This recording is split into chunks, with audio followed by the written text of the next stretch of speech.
আসসালামু আলাইকুম। আমরা ইতিমধ্যে কুমিল্লা বিশ্ব রোডে নোয়া ঢাকা থেকে একটি বাস আন্দোলন করে আমরা বিশ্ব রোড বাসটাকে আটকাইছি। এটার ভিতরে পুরো আন্দোলনকারী, ওদেরকে আমরা কুমিল্লা বিশ্ব রোড ইতিমধ্যে আটকানো হয়েছে। এটার ভিতরে সবগুলো আন্দোলনের চাইছে না। এটা ঢাকাতে আইছে না, এটা ঢাকাতে আইছে। এই গেঞ্জিটা ধরে দেখ, গেঞ্জিটা দেয়া লাইবে গেঞ্জিটা দেয়া। এই দেন নোয়াখালী বিভাগ, তোর মারের বাপ সব দিনে নামাই দিতেন, সব দিনে মাই হইব নাম।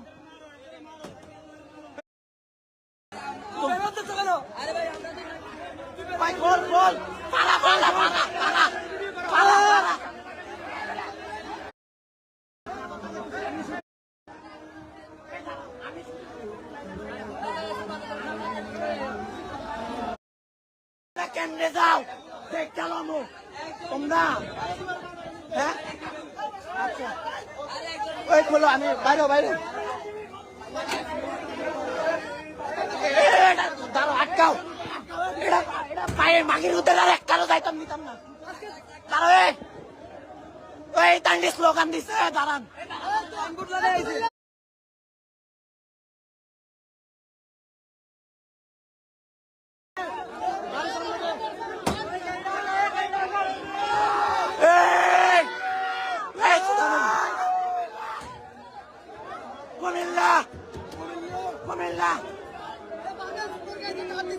হ্যাঁ তারে মাইলাম,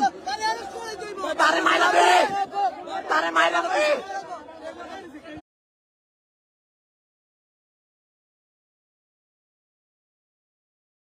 রাজা বাদশাহ জেলা আমি দেখলাম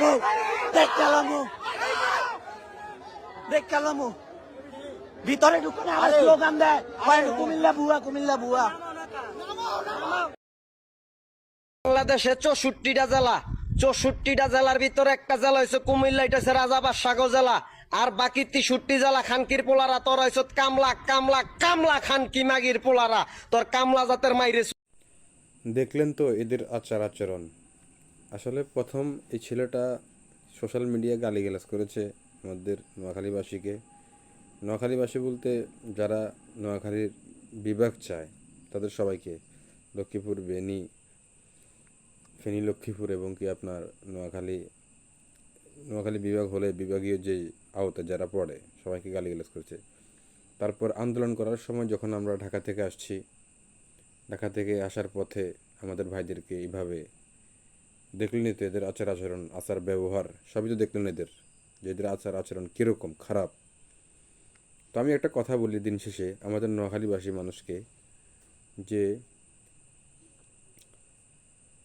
হাজার হাজার কোটি টাকা খরচ করে যদি জিয়া আন্তর্জাতিক বিমানবন্দরকে যদি শাহজালাল আন্তর্জাতিক বিমানবন্দর করা যায়, আবার সেই বিমানবন্দরকে হাজার কোটি টাকা খরচ করে আগের নামে নেওয়া যাবে। তো এটা বিশ্বাস রাখুন নোয়াখালীবাসীকে বলি। তো কুমিল্লা যদিও ওরা বিভাগ দেয়, তো আমি এক্ষেত্রে বলবো সময়ের ব্যবধানে আবার কুমিল্লাকে বিভাগ থেকে আলাদা করে কুমিল্লাকে আবার বিভাগ দেওয়া যাবে ইনশাআল্লাহ, অসম্ভব কিছু নয়। তো আসলে আমরা নোয়াখালীর মানুষ এতটাই বোকা, আমরা সোজাটা বুঝতে পারি না, বাঁকাটা দেখি। কেন আমরা এত ওদের প্রতিহিংসার আগুন আমরা জ্বলবো? আর কেনই বা আমরা তো আন্দোলন, রক্ত খুনাখুনি করবো, রক্তারক্তি করবো? আমাদের এগুলোর প্রয়োজনই নেই। আমি দিন শেষে একটা কথাই বুঝি, বিগত 17 বছর এগুলো হয় নাই, আগেও হয় নাই। বিএনপির চেয়ারপারসন বেগম খালেদা জিয়া, যিনি হচ্ছে আমাদের ফেনীরই কৃতি সন্তান, আর ওনার স্বামীর বাড়ি হচ্ছে উত্তরবঙ্গে, সেটা আপনারা জানেন কোথায়। উনি ওগুলো নিয়ে বাড়াবাড়ি কখনো করে নাই।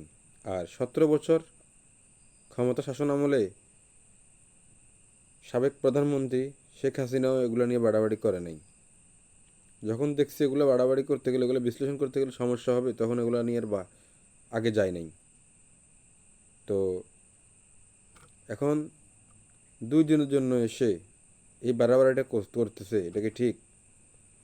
সোশ্যাল মিডিয়া একটা লোককে ভিডিওতে এসে একটা কথা বলতে দেখেছি, যেটা আমি আগে জানতাম না। তো কুমিল্লা বর্ডারে নাকি বিশেষভাবে মাদকদ্রব্য সাপ্লাই হয়।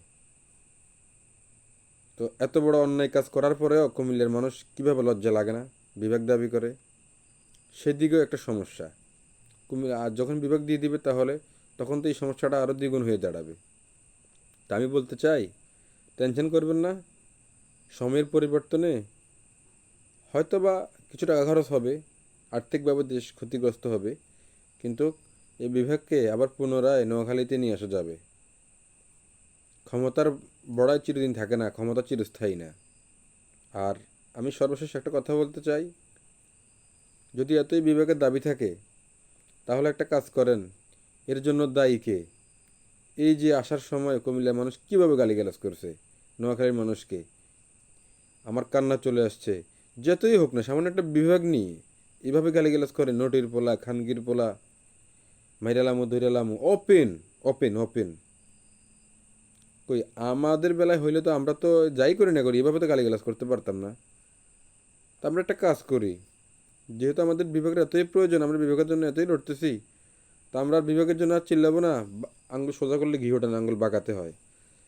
আপনারা সবাই একজোট হন, সবাই একটাই স্লোগান তোলেন, এবং সবাই একটা জিনিস এখন মাথায় রাখেন, আমরা সবাই এক হয়ে আমরা বর্তমান উপদেষ্টা যারা আছে তাদের বাড়ি কিন্তু কুমিল্লা, তারা এগুলা দেখতেছে, এগুলোর কারণে রক্তাক্ত হবে, রক্তারক্তি হবে, দেশে অশান্তি সৃষ্টি হবে, অরাজকতা সৃষ্টি হবে, তারপরে ওরা এগুলো বন্ধ করতেছে না। অতএব আমরা এত কিছুর প্রয়োজন নেই।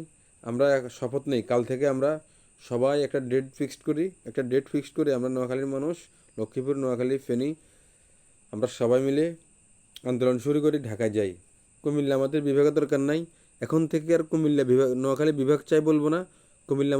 নোয়াখালী আমাদের বিভাগের প্রয়োজন নেই। আমরা এখন থেকে একটাই দাবি, এক দফা এক দাবি, উপদেষ্টাদের পদত্যাগ চাই। এদের জন্য এগুলো হচ্ছে। আমরা উপদেষ্টাদের পদত্যাগ চাই, কথা সোজা, দেখবেন সব ঠিক হয়ে যাবে। উপদেষ্টাদের পদত্যাগ চাই। এটাই হচ্ছে বাঁকা আঙ্গুলের কারিশমা। তখন দেখবেন কি করে বিভাগ। হ্যাঁ রে, তখন বলবে বিভাগ নিয়ে যা, দরকার নেই আমরা ক্ষমতা নিয়ে বসে থাকি। একটাই, কোনো কিছুর প্রয়োজন নাই। আমরা তখন তার কুমিল্লা মানুষ আমাদেরকে এভাবে ব্যারিকেড দিতে পারবে না, রাস্তা আটকাতে পারবে না, এভাবে অশ্লীলভাবে গালিগালাজ করতে পারবে না। তখন তারাও কি বলবে, এটা রাষ্ট্রীয় আন্দোলন। তখন তো তারা এটাকে ইস্যু করতে পারবে না। এখন তো এটা ইস্যু করতেছে জেলা পর্যায়ে, তখন এটা তো আর ইস্যু করতে পারবে না। আমরা এখন আমাদের এসব উপদেষ্টা, এদের আমাদের আচার আচরণ ভালো লাগতেছে না, আমরা উপদেষ্টাদের পদত্যাগ দাবি করি, পদত্যাগ চাই, এবং কি পদত্যাগ করেই ছাড়বো। তো দেখি তখন কি হয়। আর একটা কথা বলে রাখতে চাই, যদি বিএনপি বা আওয়ামী লীগ এই দুই দলের এক দলে যদি ক্ষমতায় থাকতো, জামাতও থাকতো, জাতীয় পার্টিও থাকতো, তো কুমিল্লার মানুষ তোমরা এত বড় এত বড় তোমরা সাহস করতে পারতো না, এভাবে গালিগালাজ করতে পারতো না। তোমরা সাহসটা কোথা থেকে দেখাচ্ছ? তোমাদের উপদেষ্টাদেরকে নিয়ে। এই তো 2 দিনে বই একই বাতকে বলে অন্য, 2 দিনের জন্য আসছে। আর ওরা তো আসছে ভালো কথা, ওরা তো তাও ক্ষণিকের জন্য। তো তোমাদেরকে ক্ষণিকের জন্য ক্ষমতা দিয়ে দেখতেছি দেশের কী পরিস্থিতি, আর সারা জীবন ক্ষমতা দিলে কি হবে, এটা আমাদের বুঝ হয়ে গেছে। সামান্য একটা বিষয়কে তোমরা সামাল দিতে পারছো না। কুমিল্লাতে কয়টা মানুষ আছে? আর নোয়াখালীর লক্ষ্মীপুর, চাঁদপুর, ফেনীতে কয়টা মানুষ আছে? কোন জেলা ধনী, জেলার মানুষ, কোন জায়গায় মানুষগুলো সবচেয়ে ভালো পজিশনে বিলং করতেছে, বসবাস করতেছে, ভালো ভালো পজিশনে বসে আছে? এগুলো অবজার্ভ করেছো? এগুলো বিশ্লেষণ করেছো? না করেই শুধু বিভাগ চাই। আমাদের এক দফা এক দাবি, উপদেষ্টাদের পদত্যাগ চাই। নাহিদ, হাসনাত আবদুল্লাহ, হাসিব মাহমুদ, এদের পদত্যাগ চাই। এদেরকে পদত্যাগ করালেই সব ঠিক হয়ে যাবে। তখন আমাদের আর বিভাগের প্রয়োজনও হবে না। তখন আমাদেরকে বিভাগ এমনিতে দিয়ে দিবে, আমরা তো কষ্ট করতে হবে না। ওকে, আল্লাহ হাফেজ। আপনারা কথাগুলো আমলে নেবেন, আর ভিডিওটা স্বয়ংসম্পূর্ণ দেখে যাবেন, পারলে একটা শেয়ার দিবেন। আসসালামু আলাইকুম।